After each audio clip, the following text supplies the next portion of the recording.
Bismillahirrahmanirrahim. Assalamualaikum warahmatullahi wabarakatuh. Innal hamdalillah nahmaduhu wa nasta'inuhu wa nastaghfiruh wa na'udzu billahi min syururi anfusina wa min sayyiati a'malina. May yahdihillahu fala mudhillalah wa may yudlilhu fala hadiyalah. Asyhadu an la ilaha illallah wahdahu la syarikalah wa asyhadu anna Muhammadan abduhu wa rasuluh.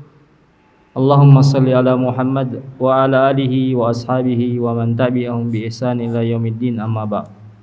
Jemaah sekalian yang dirahmati oleh Allah Subhanahu wa taala, tentunya pertama-tama yang patut kita lakukan adalah bagaimana kita memuji Allah Subhanahu wa taala atas nikmat yang diberikan kepada kita, nikmat yang begitu banyak, nikmat yang banyak berupa nikmat keimanan, kesempatan, nikmat kesehatan, sehingga kita masih dipertemukan kembali di malam Ahad ini, yaitu untuk melaksanakan kegiatan rutin kita setiap pekannya, yang kemudian setiap pekannya itu atau setiap 2 pekannya kita membahas mengenai fikih.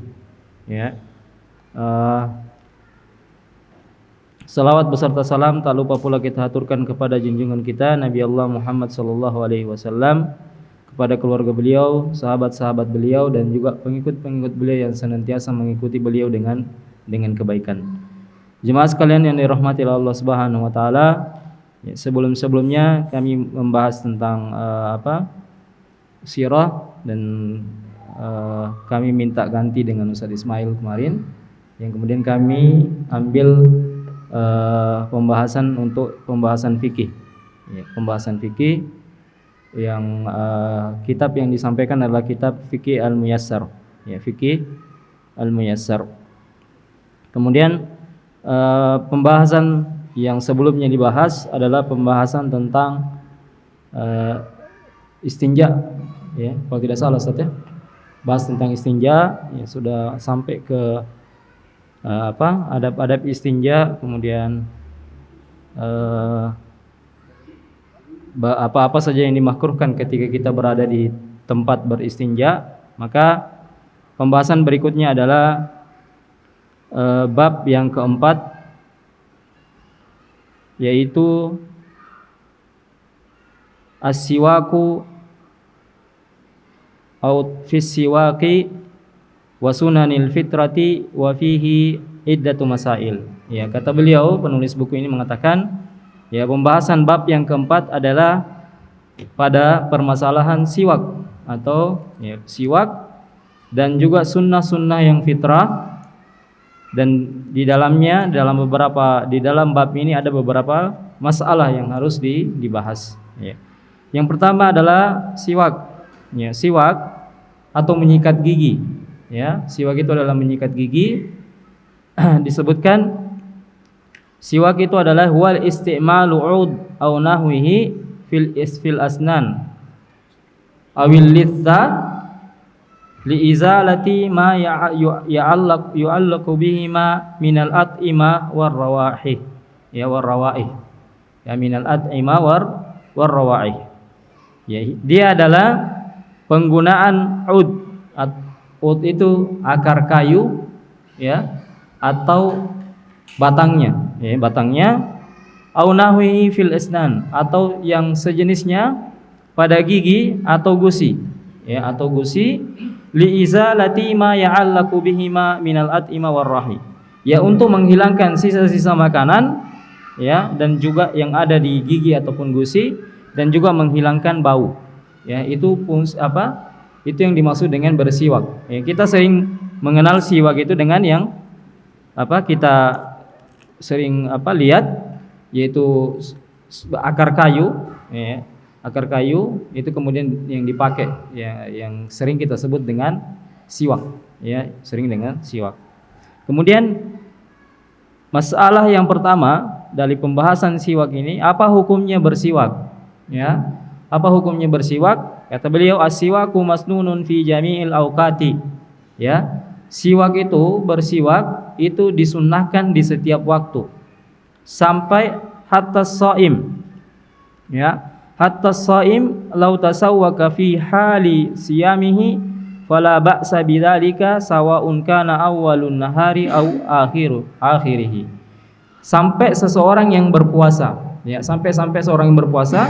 Jadi kata beliau, siwak disunnahkan setiap hari, ya, atau setiap keadaan sampai kepada orang yang berpuasa, dan disunnahkan bagi orang berpuasa untuk bersiwak, atau tidak mengapa orang berpuasa itu bersiwak di siang hari pada saat dia berpuasa ataupun di akhir, ya. Jadi tidak masalah dia bersiwak mau di awal pagi atau di siang hari atau di sore harinya, ya.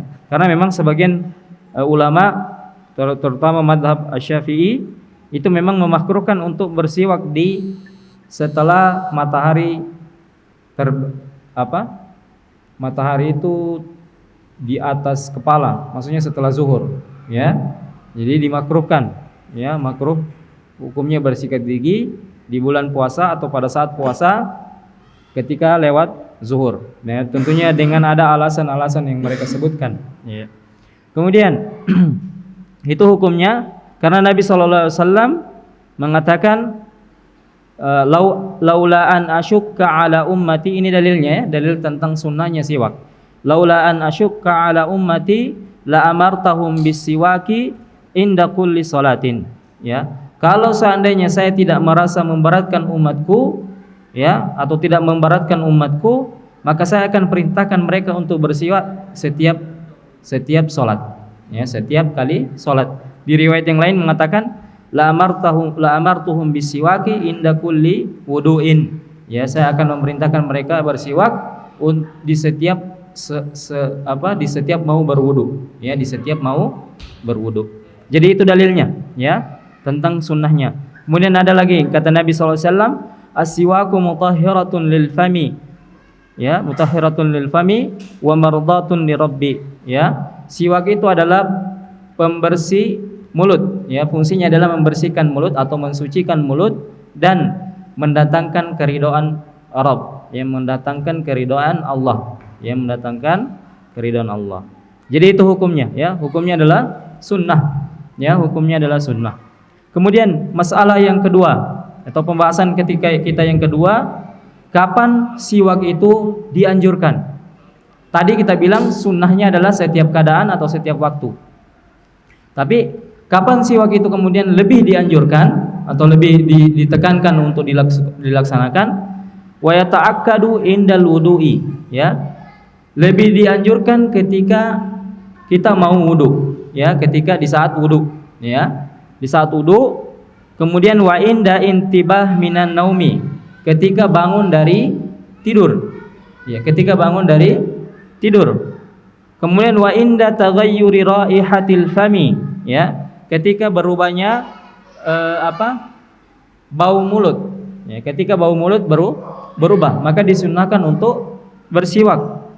Wa inda qiraatil Qur'an, ketika mau membaca Al-Qur'an disunnahkan untuk bersiwak. Wa indas sholati, ya, ketika mau salat, ya, disunnahkan juga untuk bersiwak. Wa kadza inda dukhulil masjidi wal manzil, ya, begitu pula ketika mau masuk masjid dan mau masuk ke rumah. Ya, jadi kita kalau mau pulang ke rumah disunnahkan untuk bersiwak, ya, disunnahkan untuk bersiwak. Li hadis Al-Miqdam bin Syarih inda abihi, ya, dari hadisnya sahabat mulia Al-Miqdam bin Syarih an abihi qala, atau bukan sahabatnya, tabi'in, dari bapaknya dia berkata, qala sa'altu Aisyata, saya bertanya kepada Aisyah radhiyallahu anha, qultu bi ayyi syai'in kana yabda'un nabi sallallahu alaihi wasallam, bi ayyi syai'in kana yabda'un nabi sallallahu alaihi wasallam idza dakhala baitahu, ya. Jadi saya bertanya kepada Aisyah radhiyallahu anha, dengan apa Nabi sallallahu alaihi wasallam memulai, ya, ketika dia mau masuk rumahnya. Kata Aisyah radhiyallahu anha menjawab, qultu sa'altu qalat bisiwaki, ya.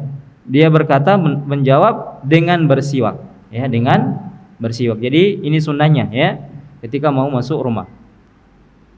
Wa yata'akkadu kadzalika inda tulis sukuti was sufratil asnan lil ahadits as-sabiqah. Jadi juga disunnahkan ketika lama berdiam, ya. Jadi sudah lama kita duduk atau berdiam diri, maka disunnahkan untuk bersiwak. Ya, disunnahkan untuk bersiwak. Wa sufratil asnan, atau ketika gigi menguning. Ya, kalau sudah dilihat-lihat gigi menguning, maka disunnahkan untuk bersiwak. Ya. Jadi wa kana Rasulullah sallallahu alaihi wasallam idza qama minal laili yasusu fahu bisiwaki. Ya, Nabi sallallahu alaihi wasallam kalau bangun tengah malam, ya, maka beliau menggosok giginya dengan siwak. Ya, menggosok giginya dengan siwak.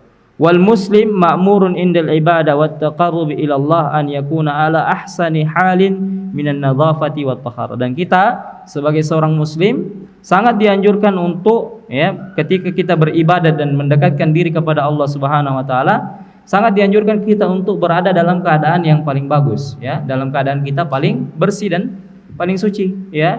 Jadi ketika kita mau beribadah, sholat misalnya ataupun ibadah yang lain, maka harusnya ya kita harus betul-betul bersuci dan serapi-rapi mungkin, ya, serapi-rapi mungkin, ya, termasuk bersiwak, ya, termasuk bersiwak. Kemudian masalah yang berikutnya, ya, bima yakun. Nah, dengan apa kita bersiwak? Apakah siwak itu hanya, kalau ketika dikatakan bersiwak, hanya dengan yang sama kita dengar atau yang sering kita dapat adalah dengan siwak yang sebuah batang kayu? Ya, tentunya sunnahnya itu, ya. Di sini bilang ya sunnu an yakuna tasawwuk bi'audin rabbin la yatafattat.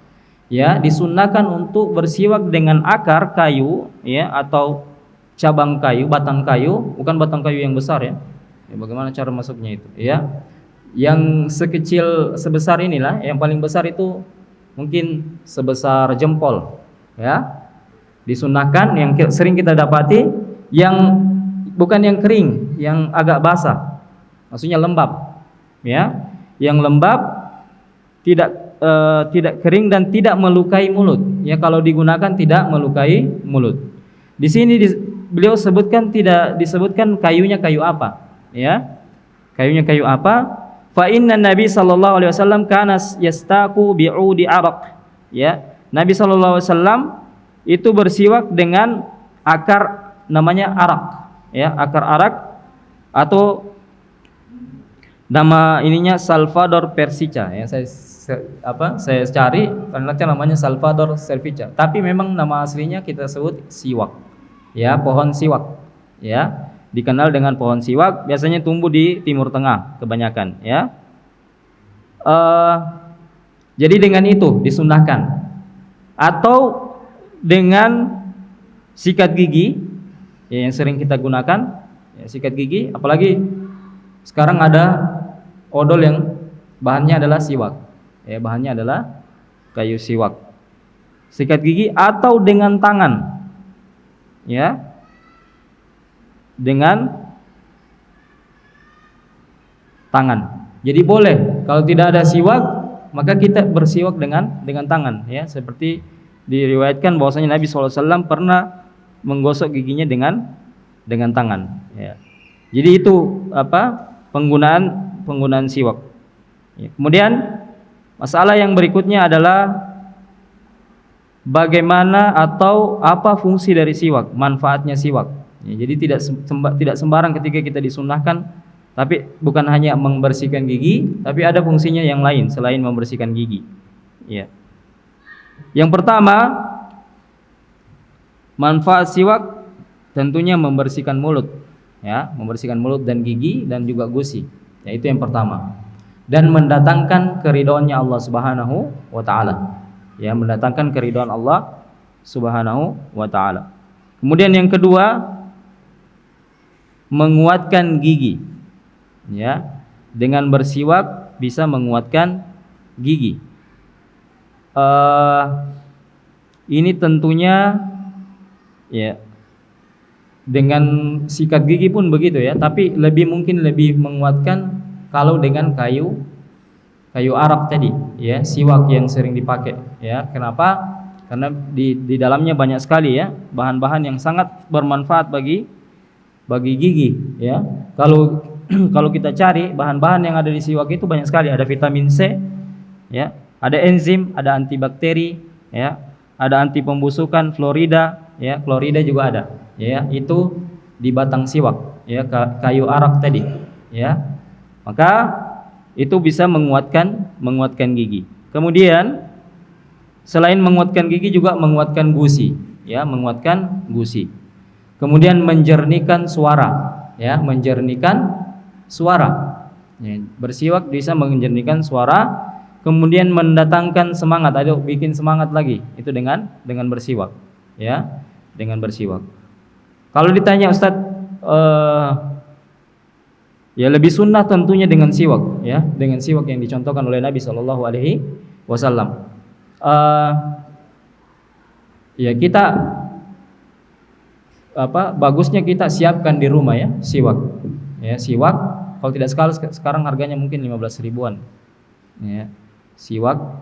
Dulu kalau ada orang pulang dari haji biasanya banyak bawa, ya, dan kita tidak peduli, ya, karena cuma dikira apa ini, ya, padahal sangat bermanfaat, ya.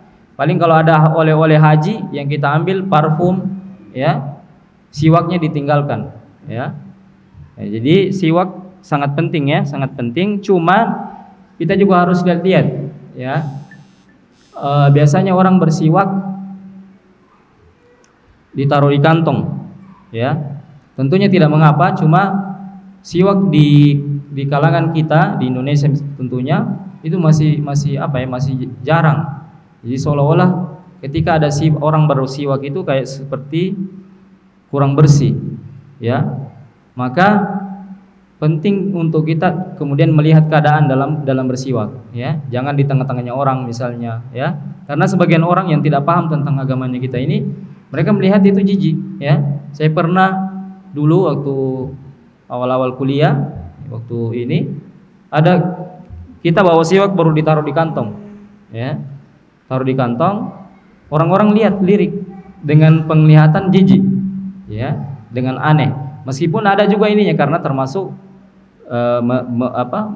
mensiarkan sunnahnya Nabi Shallallahu Alaihi Wasallam. Ya, cuma memang dilihat keadaan dan kondisinya. Kalau memang mau dibawa kemana-mana, kan ada sekarang tempat khusus siwak itu, ya, khusus siwak, dan jangan di tempat yang ramai untuk bersiwak, ya. Ya, meskipun tidak ada larangan, ya, bahkan mungkin sebagian kalau kita lihat ulama atau orang-orang Arab, mereka taruh siwaknya di kantong, ya. Kemudian kalau ditanya apa kelebihannya siwak dengan sikat gigi yang biasa kita pakai, siwak itu apa, ya? Yang pertama, dia tidak berbau, ya. Kalau kita lihat diperhatikan, siwak yang biasa dipakai itu dengan sikat gigi mungkin harus ekstra mencucinya, ya. Tapi kalau siwak, ya bau siwak, bau kayu itu, ya. Tapi bukan berarti tidak bau sembarang kita mau kasih orang, ya, ini, ya, tidak, ya. Tapi memang dia tidak berbau seperti sikat gigi yang harus pakai odol, tapi siwak berbeda, ya. Dan itu tadi banyak faedah-faedahnya yang di siwak. Itu pembahasan tentang siwak. Kemudian pembahasan berikutnya, ya, masuk ke dalam pembahasan sunanul fitrah, ya, sunnah-sunnah yang fitrah, ya. Kemudian apa sebenarnya sunnah? Kalau disebut dengan sunnah, ya, ada sunnatullah. Ada yang bilang itu sudah kalau dibilang sunnatullah berarti ketentuannya Allah, ya. Sunnah atau secara bahasa sunnah itu adalah jalan, ya, jalan. Kalau disebut fitrah, ya, fitrah itu sering kita dengar sudah fitrahnya itu, ya. Bahkan di hadisnya Nabi SAW, setiap anak kecil kullu mauludin yuladu ala fitratin, ya, setiap anak itu dilahirkan di atas fitrah, ya. Apa makna dari fitrah? Fitrah itu bisa kita bilang sudah tabiat, ya, bisa salah satunya diartikan seperti itu, atau sudah dari sananya, sudah asalnya, ya, sudah asalnya. Maka kalau kita bilang fitrahnya manusia itu menyatakan bahwasanya Allah itu ada atau ada yang menciptakan dunia, kita mengatakan begitu, ya. sudah fitrahnya manusia mengatakan ada yang menciptakan dunia ini atau ciptaan ini. Nah, itu maksudnya sudah asalnya, ya, sudah nalurinya. Maka kenapa kemudian disebutkan sunanul fitrah atau sunnah-sunnah yang fitrah adalah sunnah-sunnah yang memang sudah asalnya orang lakukan, ya. Maka disebutkan ada 5 disebutkan oleh Nabi Shallallahu Alaihi Wasallam. Ya, yang pertama, ya, al-khitan, ya, berkhitan atau bersunat. Kemudian yang kedua, ya, al-istihdad, ya, tidak secara berurut. Istihdad itu mencukur bulu kemaluan. Kemudian yang ketiga, mencabut bulu ketiak. Ya, yang keempat, mencukur kumis. Ya, kemudian yang kelima, memotong kuku. Jadi 5 hal ini adalah hal-hal yang memang sudah asalnya untuk dikerjakan. Ya, kuku kalau secara naluri kalau sudah panjang pasti dipotong. Begitu juga bulu kemaluan, bulu ketiak, ya, kemudian kumis kalau sudah panjang dipotong. Maka disebut dengan sunanul fitrah, sunnah-sunnah yang memang sudah begitu asalnya, ya, sudah dianjurkan untuk atau sudah terbiasa manusia atau sudah asalnya manusia untuk memotongnya, ya, untuk memotongnya. Dan wadalika, kenapa kemudian disebut al-fitrah? Karena orang-orang yang mengerjakannya atau orang yang melakukan sunnah fitrah ini itu bisa dikatakan orang yang bersifat dengan sifat yang fitrah, ya, sifat sudah asalnya, ya. Kemudian apa dalilnya? Dalilnya adalah khamsun minal fitrati al-istihdad. Ya, ini dalilnya yang disebutkan oleh Nabi SAW. Kata Nabi SAW dari Abi Hurairah, ada 5 sunnah yang fitrah. Yang pertama al-istihdad. Istihdad, disebutkan istihdad padahal sebenarnya artinya adalah mencukur bulu kemaluan, tapi diambil dari kata haddun, tajam, ya, di mana mencukur kemaluan dengan benda yang tajam, makanya disebut al-istihdad. Ya, disebut al-istihdad. Wal khitan, ya, sunat, ya, bersunat. Kemudian wa qassus syarib, ya, memotong atau mencukur kumis. Wa natful ibti, ya, dan mencabut bulu ketiak. Kemudian wa taqlimul adhafir, dan memendekkan kuku, ya, atau memotong kuku, ya. Itu sunnah dari al-fitrah. Sunnah yang pertama al-istihdad.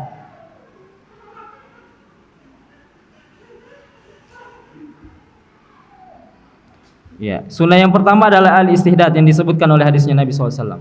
Mencukur bulu kemaluan, ya. Apa pengertiannya? Wa huwa halqul ana wa hiya sya'run nabit haulal farji summiya bidzalika liisti'malil hadida fihi wa hiyal musa. Ya, jadi mencukur bulu kemaluan, ya, dalam bahasa Arab bulu kemaluan disebut dengan al-ana, ya, al-ana, mencukur bulu kemaluan yang tumbuh, ya, di sekitaran kemaluan, ya, yang tumbuh di sekitaran kemaluan, dan dinamakan al-istihdad karena menggunakan benda tajam, ya, seperti musa. Musa itu silet, ya, benda tajam yang tipis. Kemudian wa fi izalatihi jamalun, ya, wa nadhafatun wa yumkinu izalatuhu atau wa yumkinu izalatuhu bi ghairil halqi kal musilatil wal musanna'ah. Jadi dalam menghilangkan bulu kemaluan itu ada keindahan, ya, tentunya lebih indah, ya. Kemudian lebih bersih, ya, tentunya lebih bersih. Dan cara menghilangkan itu kalau memang tidak dicukur, bisa dihilangkan dengan penghilang perontok bulu misalnya, ya, perontok bulu kemaluan, ya, misalnya ada dijual mungkin obat perontok bulu, ya, maka boleh dipakai itu. Atau ada yang biasa pakai lem, ya, dicabut paksa, ya, pakai wax, ya, maka, ya, yang sudah paham silakan, ya, saya belum paham itu, ya. Nah, jadi boleh pakai itu. Yang penting jangan dicabut satu-satu, ya. Bisa juga, ya, kalau memang mampu menahan, ya. Kemudian yang kedua, yaitu tadi mencukur bulu kemaluan. Sunnah fitrah yang pertama adalah mencukur bulu kemaluan. Kemudian yang kedua al-khitan, berkhitan atau sering kita disebut dengan sunat. Makanya mungkin disebut dengan sunat karena tadi dinamakan adalah sunnanul fitrah, ya, sunat. Wa huwa idzalatul jaldatul lati tughattil khasyafa. Ini untuk laki-laki, ya, untuk laki-laki dia adalah menghilangkan kulit yang menutup kemaluan laki-laki, ya. Yang mohon maaf, ya, akramukumullah, saya sebutkan yang menutup helm. Itu saja istilahnya, ya, yang pas, ya. Kemudian hatta tabrazul khasyafa, sampai dia kemudian terlihat, ya. Kan kalau kita lihat kemaluannya anak kecil itu kan masih tertutup dengan kulit, ya. Jadi kata beliau itu dibuka, dipotong, kemudian sampai terlihat yang tertutup itu, ya. Wa haza fi haqqid dzakar, ini untuk laki-laki. Ya, untuk perempuan, mohon maaf, ya, saya sebutkan di sini faqat ulahmatin zaidatin fauqa mahallil ilaj. Di sini beliau sebutkan adalah memotong, ya, sedikit daging tambahan yang berada di tempat lubang rahim, di atas lubang rahim, ya. Kila innaha tushbihu urfuddid, ya. Dikatakan bagian itu mirip dengan anunya ayam jantan, apa? Yang di atasnya itu atau yang di bawahnya ini?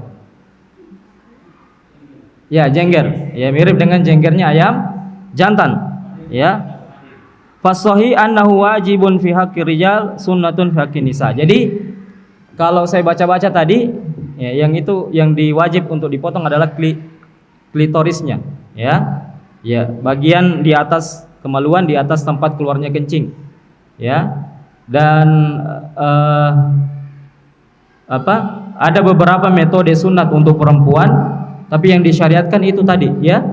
Karena ada sebagian yang di beberapa tempat sunatnya lain, ya, tidak sesuai yang disunahkan oleh Nabi SAW. Contohnya, kemudian mereka memotong semua itu tadi klitoris tadi, ya, tidak boleh semua, ya. Kemudian atau yang diambil bibir vagina, ya, bibir vagina. Dulu kenapa saya bibir vagina yang diambil atau kemudian dipotong semua, ya. Dipotong semua baru dijahit, ya, disisakan cuma lubang kencing saja, ya. Tentunya yang betul adalah sedikit saja memotong yang klitoris tadi, ya. Dan kata Nabi SAW, ya, harus orang yang sebenarnya orang yang punya pengalaman dalam hal itu, ya. Kenapa? Kalau saya baca-baca tadi di beberapa situs itu mengatakan mereka malah menolak untuk sunat perempuan, ya, karena apa, ya?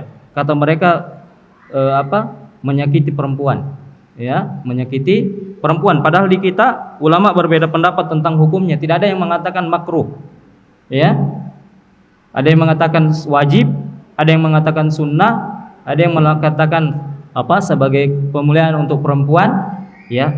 Kapan kemudian makruh, ya, ketika memang itu bisa membahayakan perempuan, ya. Itu bisa membahayakan perempuan. Contohnya, makanya kata Nabi SAW, ketika ada wanita al-ansar yang dihitan, disunat, kata Nabi SAW, la tanhaki, ya, fa innaha ahdha lil mar'ah, ya. Di riwayat yang lain mengatakan wa ahabba lil ba'li, ya. Jangan ketika Nabi SAW mendengar kemudian ada wanita al-ansar disunat, beliau mengatakan jangan berlebihan atau jangan dirusak, ya, karena dia adalah kehormatan bagi perempuan, lebih mulia untuk perempuan dan lebih disukai oleh suami, ya. Jadi di sini betul-betul harus berhati-hati dalam berhitan untuk perempuan, ya. Tidak boleh semua diambil, ya. Memang yang disunahkan adalah sedikit saja, hanya untuk salah satu manfaatnya adalah untuk meredam syahwatnya perempuan, ya. Salah satunya itu adalah untuk meredam syahwatnya perempuan, karena sama seperti laki-laki, ya, sama seperti laki-laki, bagian itu adalah bagian yang sangat sensitif untuk perempuan. Ya, kalau di laki-laki kan ujung, ya, yang di ujungnya, ya. Dan itu bagian itu yang dipotong itu adalah sesuatu yang sensitif untuk perempuan. Jadi seperti itu ya. Jadi untuk hukumnya, kalau kita nyatakan apa hukumnya berkhitan, kalau laki-laki wajib, ya, laki-laki wajib disunat. Disunnahkan ketika umurnya 7 hari, laki-laki, ya, dianjurkan untuk ketika umurnya 7 hari ketika dia di akikah, ya, disunahkan juga untuk disunat, ya. Kemudian kalau perempuan, sebagian besar dan beliau memilih pendapat yang perempuan sunnah, ya. Kalau perempuan itu sunnah. Kemudian apa fungsinya kemudian laki-laki dihitan? Ya, untuk membersihkan kelamin laki-laki atau penisnya, ya. Karena kalau tidak dipotong, ya, itu maka terkumpul di situ kotoran banyak. Air kencingnya biasanya tidak bersih, ya. Tidak bersih. Begitu juga perempuan, tapi fungsi utama ketika perempuan dihitan adalah untuk meredam nafsunya, ya. Kenapa? Karena memang itu, ya, ketika bagaimana menjaga perempuan untuk tidak terlalu bernafsu ketika dia umur remaja, ya, umur remaja. Maka itu yang kedua, ya. Yang kedua adalah berkhitan, ya. Berkhitan tadi kita sebutkan wajib bagi laki-laki dan sunnah bagi perempuan. Dan tentunya, ya, berkhitan itu adalah wajib, maka ketika kita membantu orang, misalnya kalau ada sunatan massal, ya, itu termasuk sedekah yang baik, ya. Kenapa? Karena kita membantu orang dalam hal kewajiban, ya. Karena kita membantu orang dalam hal kewajiban untuk bersunat, ya. Bersunat. Tentunya kita tahu wajib itu adalah sesuatu kalau ditinggalkan berdosa, ya, kalau dikerjakan dapat pahala. Ya, selama dia tidak bersunat berarti berdosa dia, apalagi kalau dia sudah dewasa, ya, sudah dewasa. Kemudian yang ketiga, sunnah yang ketiga adalah qassus syarib wa ikhfa'uhu, memotong kumis atau mencukur kumis, ya. Wa huwa mubalaghatu fi qassihi lima fi dzalika minat tajammuli wan nadhafati wa mukhalafatil kuffari. Ya, dia adalah bagaimana bersungguh-sungguh untuk memotongnya, maksudnya memotongnya sependek-pendeknya, ya, ada yang bilang seperti itu. Kemudian di mana di dalamnya memang ada namanya dengan mencukur kumis itu terlihat lebih indah, ya. Terlihat lebih indah dan juga lebih bersih, dan yang terpenting adalah menyelisihi orang kafir, ya, menyelisihi orang kafir. Sebagaimana hadisnya Nabi sallallahu alaihi wasallam, ya, wa qad waradatil ahaditsis shahihah al-hasu ala qasihi. Banyak hadis-hadis yang sahih yang menganjurkan atau memotivasi kita atau menganjurkan kita untuk mencukur kumis dan juga memanjangkan jenggot. Wa irsaluha wa ikramuha, ya, walamma fi baqai al-lihyatu minal jamal wa mudahhirur rujula, di mana kalau seseorang, ya, kita diperintahkan, kata Nabi SAW, haliful yahudi wal majus, haliful al majus, ya, selisihi orang majusi, di mana mereka memelihara kumis dan memotong jenggot. Maka kita diperintahkan untuk memanjangkan jenggot dan mencukur kumis. Dan kenapa? Karena orang berjenggot itu lebih tampan kelihatannya, ya. Iya. Kalau tidak salah Aisyah radhiyallahu anha, istrinya Nabi SAW, mengatakan orang kalau berjenggot, ya, bertambah tampannya, ya. Saya tidak tahu kalau saya, ya, kayaknya lebih jelek, ya. Jadi orang kalau berjenggot, kata beliau, lebih tampan dan lebih kelihatan laki-lakinya, ya, lebih kelihatan laki-lakinya. Wa qad akasa katsirun minan nasil ya, tentunya banyak orang yang menyelisihi hal ini karena banyak alasannya, ya. Banyak alasannya. Ada yang bilang tidak rapi, ya, kotor, ya, padahal berjenggot itu adalah, kalau di penelitian, ya, kita pernah lihat, katanya di jenggot itu banyak bakteri-bakteri yang baik, ya. Itu salah satunya, ya. Salah satunya. Ada yang bilang, bahkan dia bilang kayak teroris, ya, berjenggot, ya. Saya sudah berapa kali dibilang begitu, ya. Dibilang kayak teroris. Tapi tentunya tidak masalah ya, komentarnya orang itu tidak perlu didengar ya, tidak perlu didengar. Kemudian fasaru yuwafiruna syawaribuhum wa yakhliquna lihahum aw yaksurunaha. Jadi mereka banyak yang menyelisihi sunnahnya Nabi SAW ya. Ada yang kemudian memanjangkan kumisnya, kemudian menghilangkan jenggotnya ya. Meskipun ada perbedaan pendapat ulama yang mengatakan apakah memang disunnahkan untuk mencukur habis kumis atau disisa sedikit ya. Ada yang mengatakan begitu ya. Ada yang bilang jangan dicukur habis ya, supaya tidak kayak perempuan kelihatannya ya. Ya. Maka ya, intinya adalah yang sunnah adalah memelihara jenggot ya. Kita mau pilih mencukur habis ataupun tidak, intinya dicukur, jangan sampai dibiarkan panjang. Karena kalau kita misalnya makan atau minum, biasanya melewati kumis dan itu kotor, ya kotor. Kemudian apa dalilnya? Dalil disunnahkan atau sunanul fitrah yang satu ini mencukur kumis. Kata Nabi SAW, juzzus syawarib wa arkhul liha wa khaliful majus, ya. Pendekkan kumis atau cukur kumis dan juga panjangkan, biarkan jenggot tumbuh, wa khaliful majus, dan selisihilah orang-orang majusi. Dan juga hadisnya Ibnu Umar radhiyallahu anhu bahwasanya Nabi SAW mengatakan khaliful musyrikin, ya, selisihilah orang musyrik, ya, wafiru al-liha, ya, dan panjangkanlah jenggot dan biarkan jenggot tumbuh, wa akhfus syawarib, dan pendekkanlah kumis. Ya, maka fa'alal muslim an yaltasima bihadzal hadin nabawi, ya, maka bagi seorang muslim untuk melazimkan diri untuk mengikuti sunnahnya Nabi sallallahu alaihi wasallam. Wa yukhalifu al-a'da wa yatamayyazu anit tashabbu bin nisa.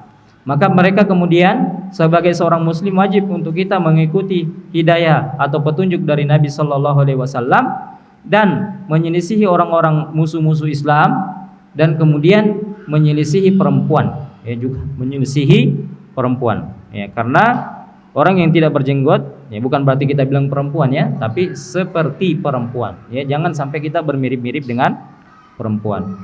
Kemudian yang kelima, yang keempat, sunnah yang keempat adalah taklimul adzafir, ya, memotong kuku, ya, memotong kuku. Wa huwa qassuha bihaitsu la tatruku hatta tatawwala, ya, di mana kita potong kuku tersebut sampai kita tidak membiarkannya dia jadi panjang, ya. Wa taqlim bijam yajmaluha, ya, wa yuzilul awsah al mutaraqimatu tahtaha. Jadi memotong kuku itu membuat kuku lebih indah, ya, membuat kuku lebih indah, dan juga menghilangkan kotoran-kotoran yang ada yang terkumpul di dalam kuku sini, ya. Kemudian wa qad khalafa hadhil fitrah an-nabawiyyah ba'dul muslimin, ya. Jadi dihilangkan kotoran-kotoran, karena kalau kita tidak hilangkan biasanya tidak sampai air wudu ketika kita mau berwudu, ya, masih tersisa ada kotoran, biasanya warna hitam, ya. Maka sunnah al-fitrah ini banyak atau ada beberapa kaum muslimin yang menyelisihi, ya, mereka panjangkan kukunya, ya, apalagi perempuan biasanya, ya, mereka panjangkan kukunya, ya, maka tidak boleh, ya. Bahkan Nabi SAW mengatakan sahabat mengatakan dahulu kami diperintahkan untuk memotong kuku, kemudian mencabut bulu ketiak, memotong bulu kemaluan atau mencukur bulu kemaluan, tidak boleh lewat 40 hari, ya, tidak boleh lewat 40 hari, ya. Maka tidak boleh memanjangkan kuku. Ada sebagian orang kan nggak tahu pemahamannya dari mana, yang mereka panjangkan kuku jari kelingking, jari manis, ya, itu yang dipanjangkan, ya, laki-laki, ya, saya pernah dapati biasanya itu panjang sekali, ya, panjang sekali kukunya, ya. Tidak boleh, ya, tidak boleh lebih dari 40 hari. Maka ada imam mengatakan memotong kuku itu sesuai dengan keadaan, ya, maksudnya disunahkan mungkin sesuai dengan keadaan. Kalau sudah panjang dipotong, ya, itu sunnahnya, ya. Maka boleh misalnya 1 hari atau 1 pekan, tapi tidak boleh lewat 40 hari, ya, tidak boleh lewat 40 hari. Dan ini termasuk yang tidak boleh lewat 40 hari ini adalah tadi mencukur kemaluan, mencukur kumis, dan kemudian apalagi satu, mencabut bulu ketiak, ya. Kalau sudah sebelum 40 hari maka kita hilangkan, ya, karena memang 40 hari itu memang sudah panjang, ya, sudah panjang. Semua yang kita sebutkan itu sudah panjang. Maka itu yang keempat tadi adalah memotong kuku. Yang kelima, natful ibti, mencabut bulu ketiak, ya. Ai izalatu sya'ri an-nabit fihi, ya, atau menghilangkan bulu yang tumbuh, ya, di ketiak.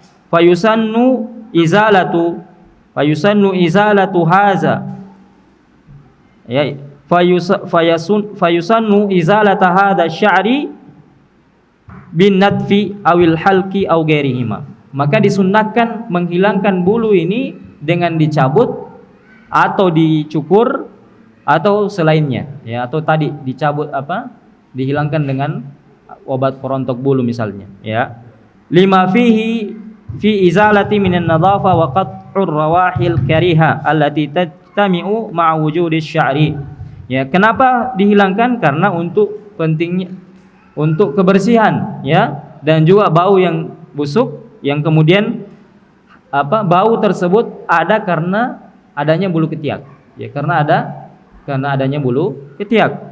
Maka fahada huwa dinunal hanif, maka inilah agama kita yang mulia, yang murni, ya, yang mengajarkan kita beberapa hal, lima fihi minat tajammul wat tatahhur wan nadhafa, yang di dalamnya terdapat keindahan, ya, kesucian, ya, dan juga kebersihan. Maka wajib bagi seorang muslim, ya, kemudian menjaga hal tersebut. Ya, kenapa? Karena memang di agama kita ada hadisnya yang mengatakan at-tuhuru syatrul iman, ya. Kesucian itu adalah sebagian dari iman.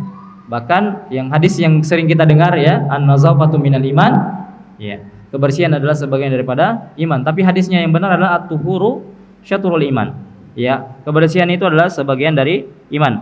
Dan kenapa kemudian ini pembahasan ini disebutkan sebelum bab wudu, ya, bagaimana memang kita di dalam Islam dalam beribadah memang dianjurkan untuk berbersih-bersih, ya. Semua dari anggota tubuh kita dibersihkan dulu. Makanya ada pembahasan dari alat untuk membersihkannya, air.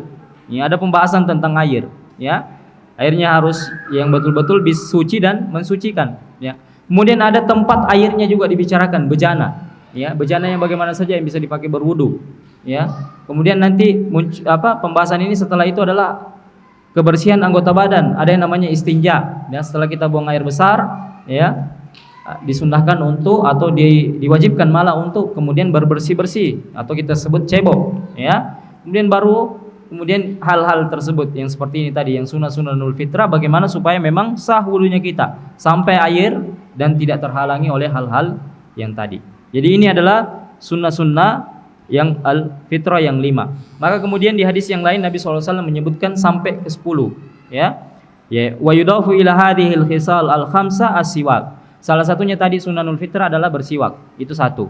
Kemudian wa istinsyaqul ma'i, ya, menghirup air ke dalam hidung, ya, itu juga termasuk sunnah fitrah, ya. Kemudian wal madmadah, ya, dan berkumur-kumur, ya, berkumur-kumur. Dan kemudian wa ghaslul barajim, dan mencuci. Al-barajim itu disebutkan ini nih, yang ini lipatan-lipatan yang ada di tangan, ya, ini, ya. Nah, ini sunnahul fitrah yang ini, ya, itu disunnahkan untuk dicuci, ya. Kemudian wal istinja, beristinja, ya. Istinja itu adalah membersihkan diri setelah buang air besar atau kecil dengan air, ya. Itu istinja, ya. Kalau istijmar itu membersihkan diri atau cebok itu dengan batu atau yang sejenisnya, ya, itu namanya. Kemudian wadalika li hadis Aisyah radhiyallahu anha. Ini sesuai dengan hadisnya Aisyah radhiyallahu anha. Beliau berkata, Nabi sallallahu alaihi wasallam bersabda, "Ashrun minal fitrati." Ada 10 yang termasuk fitrah. Qassus syarib, ya, mencukur kumis, wa ikhfaul lihya, dan juga memanjangkan jenggot. Kemudian bersiwak, wa istinsyaqul ma'i, dan menghirup air ke dalam hidung, wa qassul al-azfar, memotong kuku, wa ghaslul barajim, mencuci lipatan yang ada di tangan. Kemudian wa natful ibti, ya, kemudian mencabut bulu ketiak. Kemudian wa halqul ana, ya, memotong bulu kemaluan atau mencukur bulu kemaluan, wa intiqasul ma'i atau intiqas al-ma' atau beristinja, ya. Qala Mus'ab, ya. Satu lagi siwak, ya. Saya lupa tadi siwak 1, 9. Kemudian berkata perawinya, saya lupa yang ke-10, ya. Beliau lupa yang ke-10 dan sepertinya adalah al-madmadah, ya, berkumur-kumur. Ya, berkumur-kumur. Jadi itu adalah sunnah-sunnah fitrah. Masih ada waktu? Habis? Oke. Jadi itu pembahasan sunnah fitrah yang kita bahas hari ini. Nanti kedepannya insyaallah pembahasan masuk kepada pembahasan wudu dan masalahnya, ya. Ya. Nanti insyaallah kita bahas. Maka demikian apa yang bisa kami sampaikan dalam kesempatan kali ini, ya. Mudah-mudahan bisa bermanfaat, ya. Lebih dan kurangnya kami mohon maaf, ya. Kami tutup dengan doa kafaratul majlis. Subhanakallahumma wa bihamdika asyhadu an la ilaha illa anta astaghfiruka wa atubu ilaik. Assalamualaikum warahmatullahi wabarakatuh.